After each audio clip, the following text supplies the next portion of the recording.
basketball analysis with over 70 years combined experience. The Bob Ryan and Jeff Goodman podcast is brought to you by Prize Picks and the Game Time. It's time for Bob Ryan, Gary Tangwa here, CLNS Media, brought to you by Prize Picks, the exclusive daily fantasy partner of CLNS Media Network. Pick more, pick less with Prize Picks. All right, this entire show is dedicated to Celtic 17. Bob, some Celtic fans had a problem with episode 3, I heard, but everybody loved episode 4. And as we get into the 80s, my friend, you are the star or one of the stars of this show.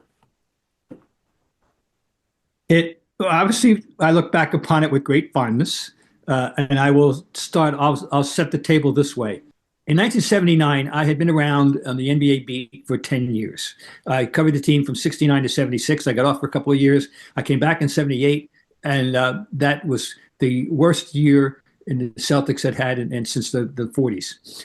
It was the one Celtic team that I ever covered that was not totally racially harmonious. It wasn't good in any way. Satch Sanders got fired. Dave Cowens became the player coach. That was foolish. The McAdoo trade, stupid.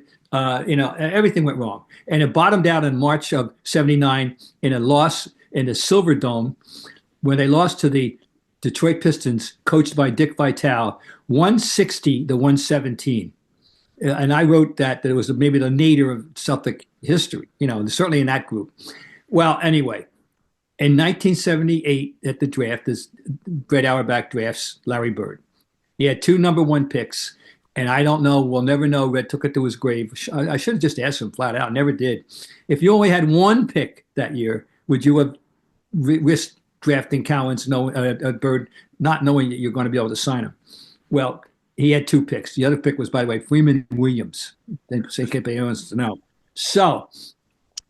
it's 1979, and Bird shows up now, fresh from his great year at Indiana State, the famous game against Michigan State, Magic and all that. And it was, as it turned out, it was for me as if I had signed up for an art course, but I didn't know who the teacher was. I just liked the curriculum. And in the first day of class, in walked the teacher, Michelangelo. And that's the way I looked at Larry Bird entering my professional life.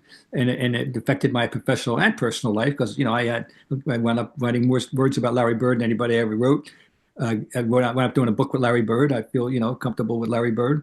And so that's that. So that's where we were in 79. And the Celtics entered the 80s with tremendous optimism. They went from 29 victories to 62, the biggest one-season improvement in the history of the league. Now, the way the episode is framed, you would think that it was Larry Bird and only Larry Bird that was responsible for this. Okay, he was the person most responsible for this. But that year, they signed as a free agent ML Carr, who had led the league in minutes played the year before in Detroit. And that's a long story involving reparations. I mean, they had compensations, and they let McAdoo go to Detroit. Bye-bye, no problem, and so forth. Tiny Archibald had been hurt the year before. He had hurt his Achilles, which in those days was a very, very serious thing to have happen. And he had gained weight, and for him, 5 pounds on that little body was a problem. He wasn't himself the year before. Well, he was recovered. He was feeling much better. He was playing better. And so I also got one other component, the equivalent of an extra first-round draft pick, a guy that fell into their lap named Gerald Henderson. So these are new components on the team, not just Larry Bird. And second to Bird in importance, they got a real coach. Now, Dave was no longer going to be the coach. They got Bill Fitch, who was the first Celtic coach that was outside the quote-unquote family, as you know. So that all those forces conspired, if you will, or gelled together to create an improvement from 29 to 62. They don't in the episode completely reflect these other aspects the way they should. Fitch to a little degree, but the others aren't even mentioned as being added to the mix. Okay, there we go. Is Fitch underappreciated? Well, Yeah. Well, yes and no. I mean, Bill Fitch was complicated, and they do a very good job of explaining of the how it played itself out. We'll get to the '83 in a second, Sure. in a while. But um, he was a real coach, and he coached Larry Bird, and Larry Bird, was this wonderful gem of a player, but he wanted to be coached. He Larry Bird liked authority, and he liked coaching, and Fitch. I remember Fitch telling me during the exhibitions there was something about Bird that needed improvement, and he wasn't going to, they were working on it. And I think it was about just getting the ball quicker, something like that. But there was something that Fitch had spotted, a technical thing that he wanted to help. Wanted to see that Larry improved. But he brought discipline. Oh boy, did he ever! He brought order to the thing, and professionalism. I mean, Dave Cowens was not capable of doing that, and had no desire to do that. He took when they dusted the job on him. It was okay. I'll do whatever you want, Red. But geez, so. Uh, anyway, so they got a real coach. To answer your question, probably, but he was extremely important to help them turn that corner. Yeah. So, I mean, let's talk about the, 81 and just why it worked then, and then we can get into why it didn't work in 83. They were in '81. They had that second year of the Fitch. They had lost. Well, it was a new team, first of all, in the sense that when they lost in 1980 in 5 games to the 76ers after an excellent regular season, it was because they weren't big enough. Their starting front line was 6'8", Cowan, 6'5", ML Carr, and Cedric Maxwell at 6'8". Okay, that was their starting five. Their starting front line. The 76ers came at you with Darryl Dawkins, 6'11", and God knows what, 275. Caldwell Jones, another 6'11", who's an excellent athlete and a good defensive player and a rebounder, and Dr. J, who at 6'5" was 6'5" going on 7 foot. The way he played. He played in the air. And we all know what happened on this incredibly momentous draft day in 1980, in which the Celtics, holding the first pick in the draft, thanks to the machinations of Red, holding the first pick in the draft, I was petrified that they were going to take Joe Barry Carroll of Purdue, who I had seen in the tournament, wanted no part of. I wanted no part of Joe Barry. And they walked away from that draft day with Robert Parish and Kevin McHale. Parish, they traded the 1 and 13 to the Warriors, and they wound up with the third pick. And the third pick was McHale, and they got Parish. And by the way, the 13th pick the Hawks turned out to be Ricky Brown. So, much forgotten Ricky Brown. So they walk away, and suddenly they're big. Are they big, right? And these guys are now, Parish and McHale are going to be teammates for the next 12 years. So, 12 or 13 years. So that was a momentous draft day. And now they nobody's going to outbig them anymore, and that was very clear. So it was a much better team in '81. And so they hadn't won it yet. They were eager. It was all new and fun and exciting, and so it was '81. Everybody was pulling together, and they Fitch, who eventually wore them out. He hadn't begun to wear them out yet. That would take place a couple years later. Now, you were close with Bill. You would have breakfast with him or coffee, and you would talk basketball on the road. Oh, how things have changed with the media. But you have a theory about Robert Parish regarding Bill Fitch. Yeah, I can tell you that I had remembered distinctly, and I believe at least 2 occasions that we were having this coffee and breakfast on the road, and he said, "I'd love to get my hands on that Robert Parish," and that's why I think that he was the proponent for that, the catalyst for that deal, not Red. Right. I think he told Red, "We want this guy." I never had any evidence that Red had any particular insight into Robert Parish's game. Okay, but Bill Fitch sure did, and what he thought was he was underused by Al Attles. No disrespect to Al Attles, but he thought that Robert Parish he loved the way he could get up and down the floor, and he thought he should be running more.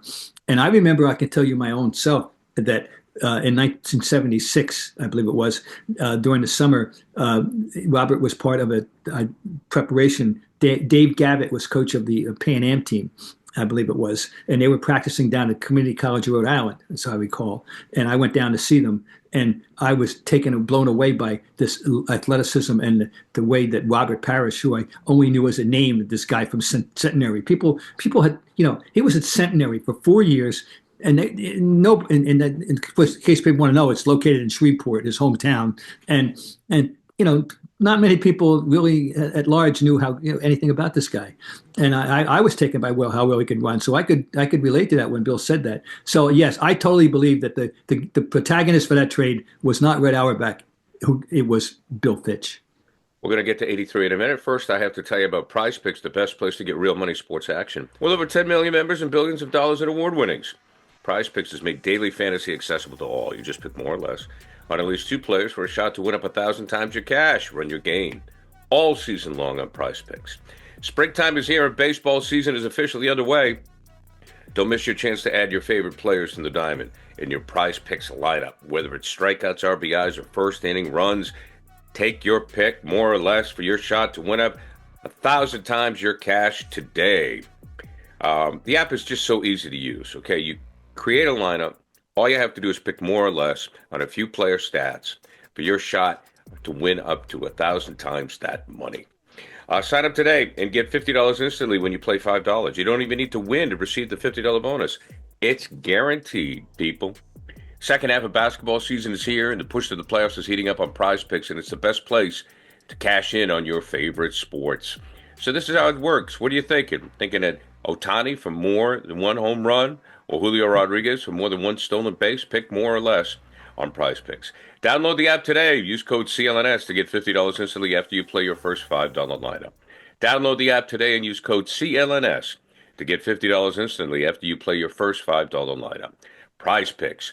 Run your game. Okay, Bob. So then in 83, which I told you this when I watched the series, I was really disappointed in the Celtics' behavior and the fact that even now they admit that they quit on Fitch. And when I think of a Celtics team quitting, that just doesn't seem to be part of the personality of that organization.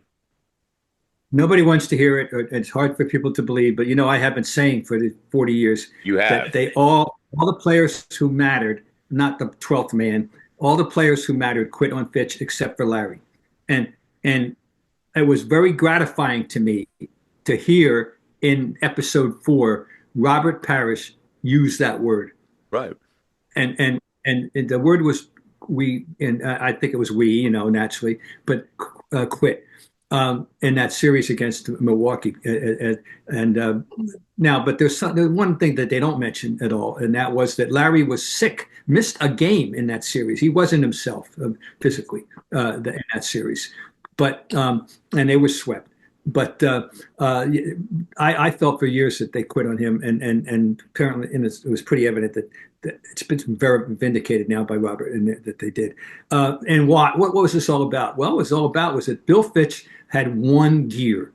He did not have Plan B. He coached hard and sarcastically and aggressively, and he didn't switch. And they got tired of it. And Robert didn't like it from the beginning. He has a good anecdote in there about some time when they had some really good, successful day, and they went into locker rooms expecting to be told how wonderful they were. And he annotated the faults with each player by looking at the stat sheet and walked out and told everybody what they were doing wrong. And Robert just never warmed up to him. I can tell you that right now. Kevin, in and out. Larry, it just rolled off Larry's back, the water off the back. But Larry doesn't mind coaching. And of course, he's probably going to get yelled at less than anybody else. That's for sure, But still, didn't bother him, but it did bother all the other players and that mattered. And so that was that. And they lost to a pretty good team. The Bucks were a good team, and they shouldn't have lost. But you had to help out the owner. And they lost to the Bucks, and I said about the Bucks of the '80s that remember the Celtics and the Sixers were winning 60 games routinely, and the Lakers were the Lakers, and all that. Okay, and in that period of the '80s, the Bucks were very good, but they never did win anything. They haven't won the series anything since 1971 when Kareem was in his second year. Okay, and I said they were what they did. They were here's who they were. They were the good student who looked both ways before crossing, drank their milk to the bottom of the glass, studied their ass off, and still got a B.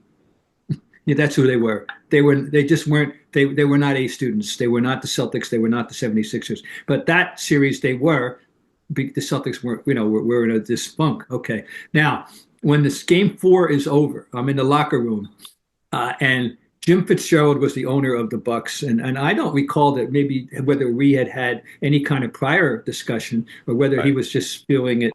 And he comes up to me and says, "Pavon, were we the better team? Say we were the better team." I said, "Well, you just swept them. I gotta say you're the better team." Even though I really, in my heart of hearts, knew the Celtics had screwed up. But nonetheless, so that was just so funny. He wanted to be vindicated that indeed the Bucks were the better team. Did that cause any chemistry problems with Larry and the rest of the club? It's interesting. That's something I'll never know. Exactly what happened. All I know is all was well by the next year. But of course, one very important thing happened in between. That changed the history of the team, and that was picking up Dennis Johnson. And when they took the floor the next year, they had Dennis Johnson make a big difference. All right, we're going to hear more about Dennis Johnson. Rick Roby, but for Rick Roby, Jerry Colangelo thought Rick Roby was going to be, and Rick Roby had been a very useful player for the Celtics. In fact, but as an adjunct, a backup big man, but he wasn't exactly a conditioning freak, and he didn't last too much longer in the league with his less than forceful training habits. Well, and we know that I think he was a drinking buddy of one Larry Bird. So, well, you know what Larry said famously, that I never would have been MVP if they hadn't traded Rick. They were roommates in the old days. They were roommates, and when they had such a thing, and Larry said that. So we all know what he meant. I want to get into Dennis Johnson because I don't think his arrival has been talked about enough, but that's coming up. So if you're looking for tickets to see your favorite team, just download the Game Time app. It's really simple. It's the app with a G on it. And then you can get their new feature called Game Time Picks. Makes getting tickets to see your favorite team play live even easier. Filters out all the fluff. All you have to do is look at the incredible deals on the great seats for where you want to go. So when I go on, you live in Boston, you just look at everything that's going on in Boston. And not just Celtics or Bruins, but also they have plenty of other entertainment, concerts, and so forth as well. Plus, they have the super deal, and you get the best deal on Game Time Picks at that particular time. Curation makes it easier to save on more sports, concerts, comedy, theater. Also, everything is shown up front. No surprise fees at checkout. And they have a seat view. You get panoramic view of your seats from the app before you buy them. Your purchase is covered with the most flexible customer service policy in the ticket industry. And they have the lowest price guarantee, or Game Time will credit you 110% of the difference. So download the Game Time app, create an account, use code CLNS for $20 off your first purchase. Terms apply. Again, create an account and redeem the code CLNS for $20 off. Download Game Time today. What time is it? It's game time. Bob, let's talk about the arrival of Dennis Johnson, because Dennis Johnson, as we know, was a terrific player with the Seattle Supersonics and kind of had to take a back seat, right, when he got here to Boston? Well, it was interesting. Dennis Johnson he arrived here with a reputation of being different, and he was forceful personality, and what was with a little bit of trepidation that people welcomed him into Boston because there was this innuendo, if you will, that he was hard to get along with, or he was a handful, or he was trouble of some kind, and that's why Phoenix was willing to let him go, because we knew he was a very good player. Now, their party line was that he wasn't really a pure point guard. He wasn't. He was a hybrid guard on offense. On defense, he was a killer. He's the most destructive, I called him destructive defensive player at the guard position that the Celtics ever had. But he and Walter Davis, that pair had to be broken up as a backcourt. They needed to get a real point guard. And okay. And they needed a big man, and Jerry Colangelo thought that Rick Ruby would solve that for them. So he comes here, and yeah, wait a minute. So Bob, I might have messed up. I want to get that right, but he was with Seattle and then got traded to Phoenix, right? I traded to Phoenix, and yeah, and right. Well, in Seattle, he was originally Bill Russell saw something in him. He wasn't, his background. He wasn't highly recruited out of college. He went to junior college. He went to Pepperdine. He wasn't anybody special, And then as a rookie, he impresses the hell out of Bill Russell and Lenny Wilkens. And then he, in the famous Game 7 in 1978 against the Bucks, against the Bullets, he went 0 for 14 in Game 7 in 1978, and they lose. The next year, they have a rematch with the Bullets, and he scores 20 points a game, and in a 5-game series, blocked 14 shots from the guard position. Think about that. That's how good he could be. Anyway, and he's got this reputation, but he's still got this heart. And I can tell you the truth. Paul Silas once, I was very friendly with Paul Silas, and after he was traded, this Denver, he went eventually to Seattle. I kept in touch with him. And it was one night when they got a game-winning basket out of Gus Williams. And I'm talking to Paul the next day. And basically what he said was, he said, well, I'm glad it was anybody but that other asshole, that being Dennis Johnson. Right. And so there was a reputation that he carried here. Well, we found out he was happy as hell to be here, number one. And he was on his best behavior, if you will, and from day one here, no problem with that. And also, though, he had a very strong basketball personality. Playing with the big three was tough for a guard. You felt like you were a second fiddle citizen. To when you're playing with that big three before, was Max, Mikhail, right, and Larry, great front court, and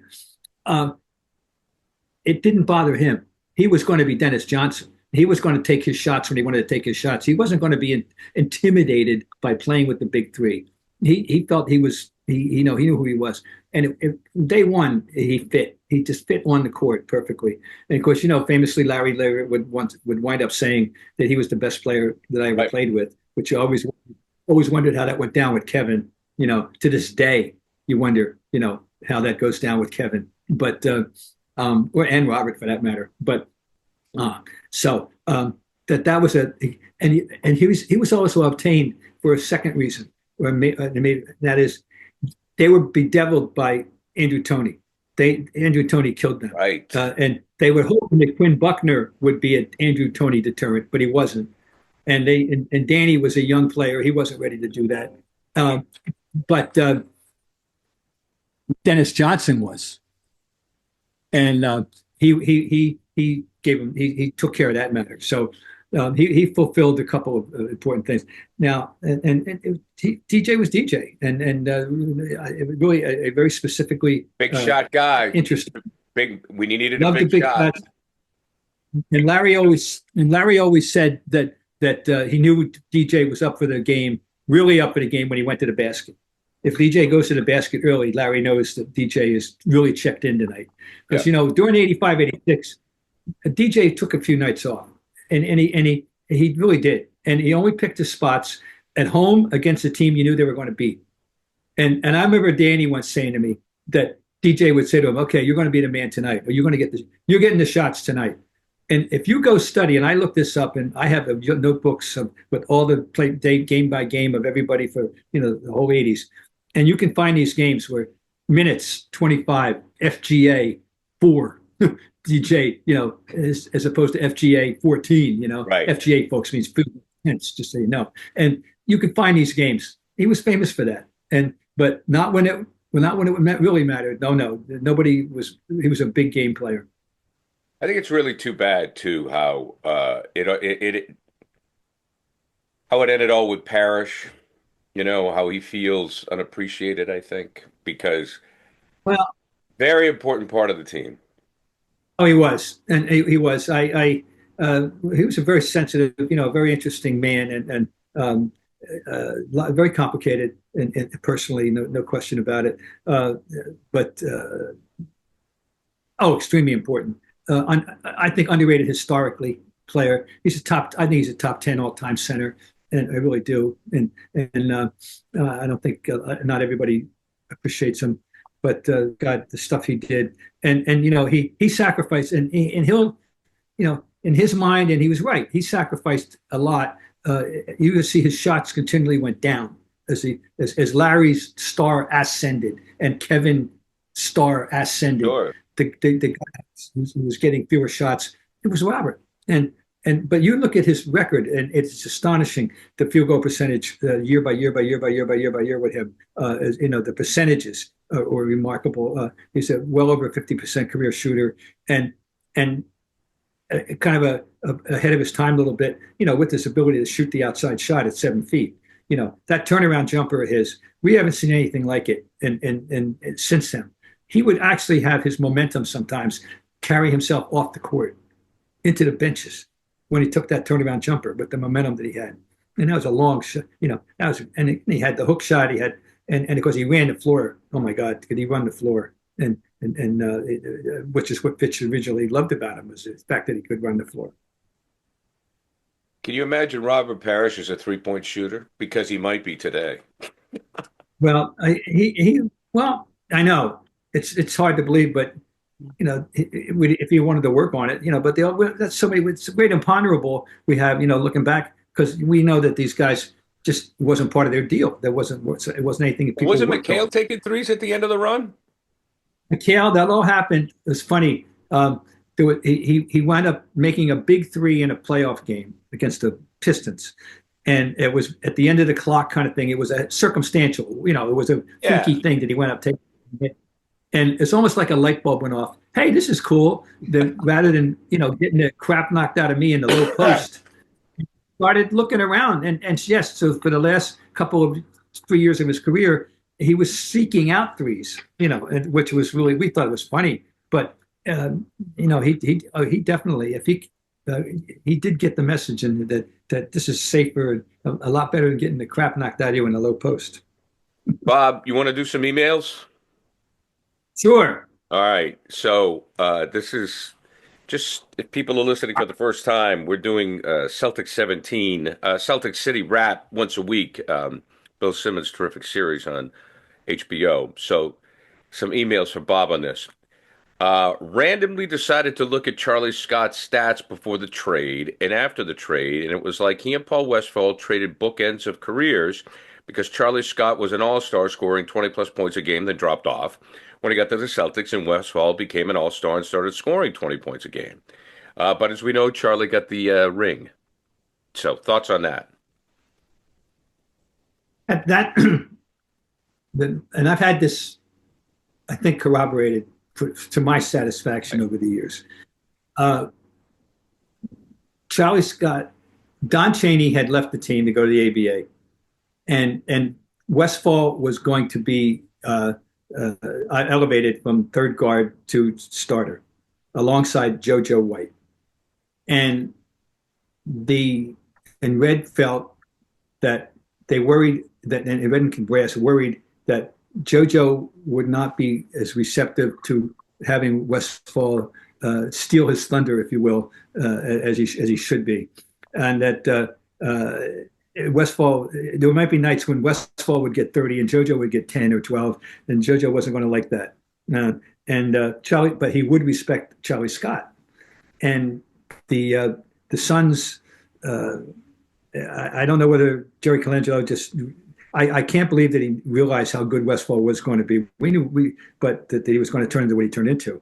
But from the Celtics' point of view, that trade was necessary and at the time, and they were willing to go for the short run gain of getting an all-star player and trading away a young guy whose great years were ahead of him if they was going to have great years. And so it turned out both teams were happy in the end. The Celtics got a championship out of Charlie, who gave him a good year. And by the way, during the playoffs in 76, they won 3 6-game series. And in each of the 6 games, Charlie Scott came up very big. Yeah. Very big in each of the 3.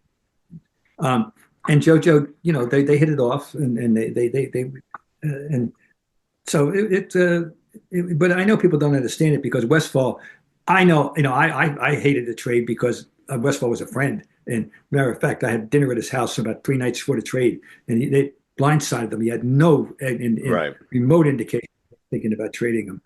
And of course, he went out to Phoenix, and we all know it. It's a Hall of Fame career. He made the Hall of Fame, and he had 5 or 6 tremendous years and got traded. And his career ended early due to injury. But those years in Phoenix, he was a first-team All-League kind of player. And so I know people have a hard time understanding that, but the personal dynamics there were the key to that trade. Did he get traded for DJ with Seattle? No, I forget. I forget what the deal was with Seattle. I'd have to look it up. Yeah. Sorry. Okay. Yeah. But he got hurt, and he went with the Knicks, and the career didn't go as long as it should have. But boy, those peak years, he was tremendous. Well, we were all shocked too as fans because, it looked like he was he was a guy coming off the bench and was a hell of a player. He in '84, Game 7, he came off the bench and sparked them. Yeah, in the 74. second period. You mean 74? I mean, no, yeah. Sorry. Yeah, that's okay. 74. Yeah. He sparked them in that game, and so anyway, no, you can't say and good things about him. And in '76, in Milwaukee in '74, he came off in the second and third quarter and sparked them. So he had his moments. Yep. Okay, this is from Austin Hannon 4197. I personally have John Havlicek, but okay. Let me read this whole thing. By far the best player in NBA history. Pump the brakes, Austin. He's my favorite player too, but the man won 8 NBA finals, more than Michael Jordan's 6. Okay, he also played with Bill Russell. A great shooter and defensive player, criminally underrated. I will agree with the criminally underrated as far as the NBA is concerned, because John was a very quiet guy. He was a very humble guy. Certainly was not a self-promoter, but, he's not Jordan. But underrated, I think we both agree on that. He's starting to fall through the cracks of history, there's no question, which is criminal, because he wasn't one of the truly great players. I believe, well, first of all, I think he is, you honor him with faint praise by harping on the 6-man thing. Yes, he was as the greatest 6-man of the mid-sized 6-man type that the game has ever known when he was, and that was a luxury the Celtics could afford because of the team that he was playing on. He was very fortunate to join the Boston Celtics at the time that he did. They could use him the way he should have been used at that time. He needed to get a shot. He wasn't a great shooter when he came into the NBA. He had to work on his individual offense. Mostly what he did as a rookie was run up and down the floor and catch passes from Cousy and score 14 points a game. He went home and worked on his shot and came back the next year, and now he's averaging 18 a game because he's making some jump shots, a lot more than he was as a rookie.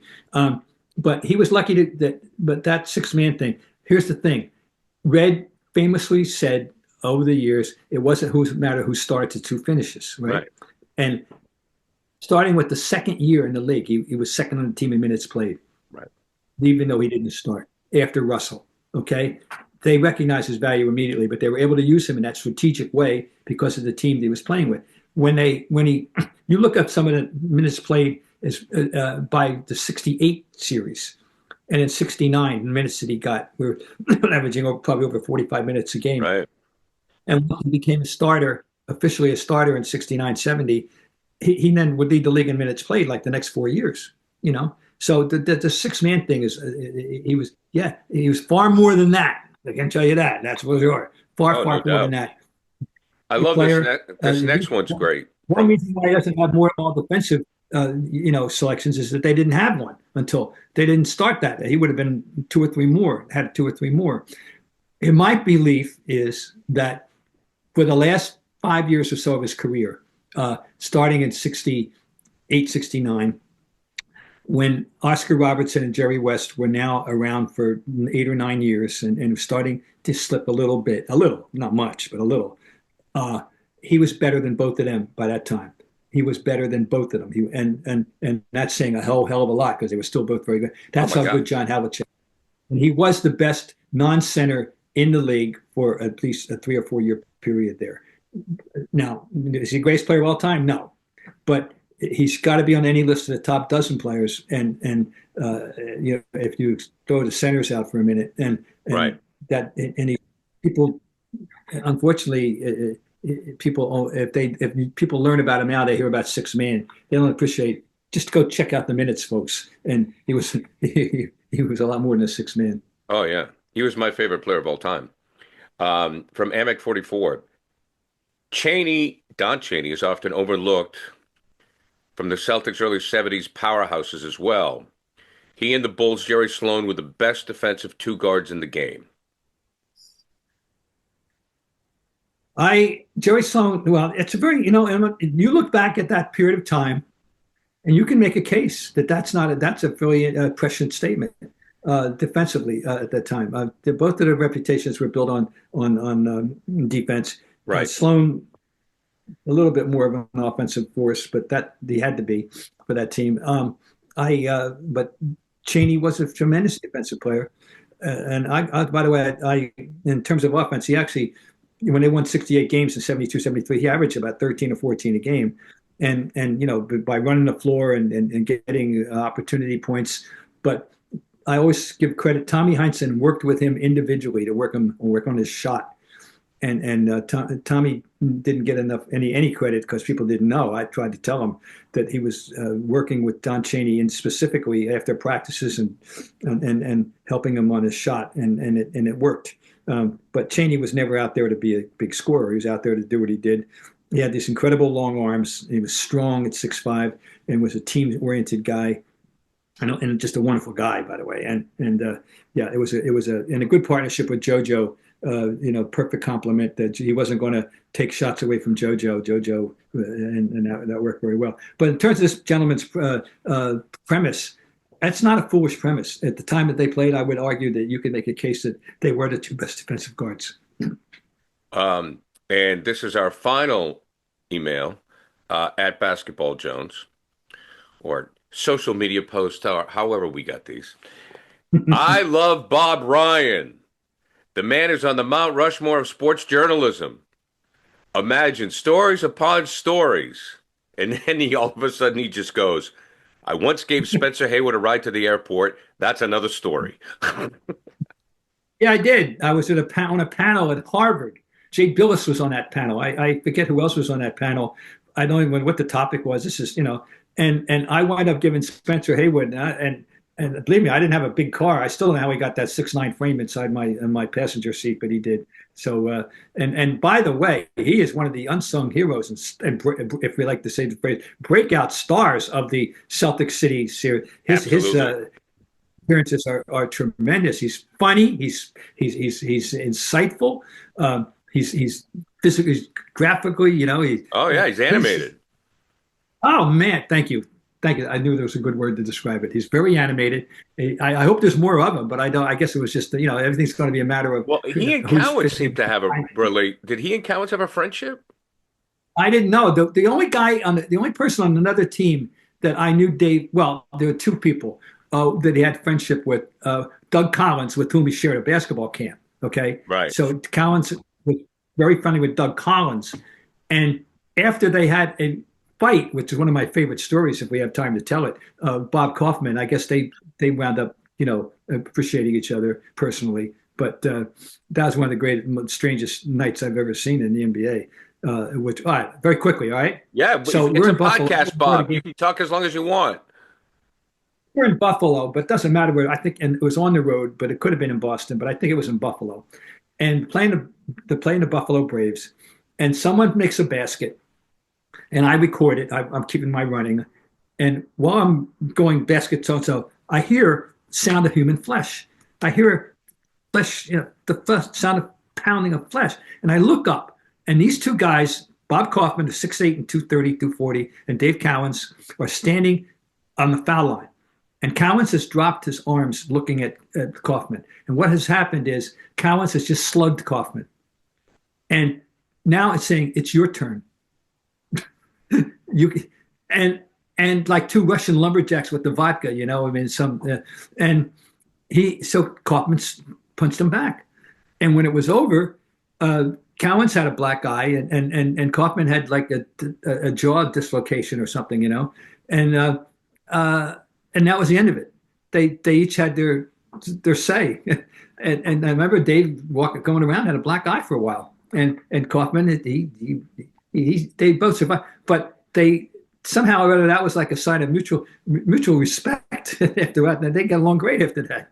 That's crazy. Yeah. Well, that's a hockey mentality. But you're right. We can't wait for episode 5. We'll talk about it again next week. And we break it down every week here on CLNS. And this review of Celtic City has been brought to you by Prize Picks, the exclusive daily fantasy partner of CLNS Media Network. Pick more, pick less with Prize Picks.